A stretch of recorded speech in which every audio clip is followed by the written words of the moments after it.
Iran Israel के बीच बढ़ते तनाव और संभावित युद्ध की आशंकाओं ने पूरी दुनिया को चिंतित कर दिया और इस संघर्ष का असर अब सिर्फ मध्य पूर्व तक सीमित नहीं रहा बल्कि वैश्विक स्तर पर आम लोगों की जिंदगी को भी प्रभावित करने लगा है। तेल की कीमतों में उतार चढ़ाव, अंतर्राष्ट्रीय व्यापार पर असर और सुरक्षा को लेकर बढ़ती चिंताओं ने हर देश को सतर्क कर दिया है। भारत भी इससे अछूता नहीं है, क्योंकि उसकी ऊर्जा जरूरतों का बड़ा हिस्सा इसी क्षेत्र से आता है और लाखों भारतीय वहां काम करते हैं।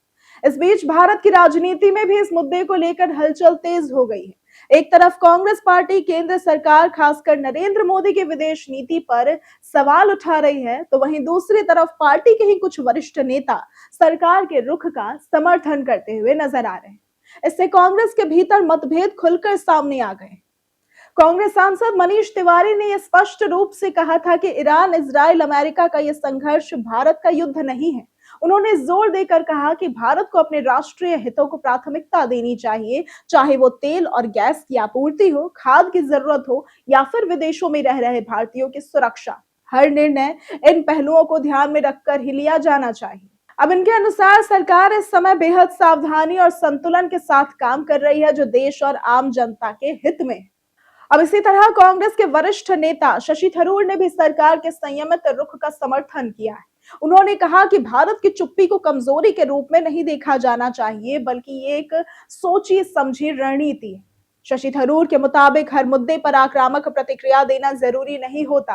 कई बार संतुलन और धैर्य ही सबसे बड़ी ताकत होती है। उन्होंने ये भी कहा कि अगर वे किसी भी सरकार को सलाह देते तो वे भी संयम बरतने की ही सलाह देते।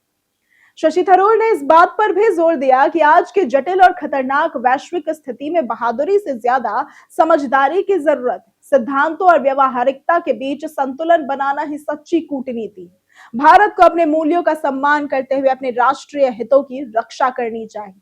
हालांकि कांग्रेस की आधिकारिक लाइन सरकार की आलोचना करने की रही है, लेकिन इन दो वरिष्ठ नेताओं के बयान पार्टी के भीतर अलग सोच को दर्शाते हैं। इससे ये सवाल भी उठने लगे हैं कि क्या कांग्रेस इस मुद्दे पर एकजुट है या नहीं है।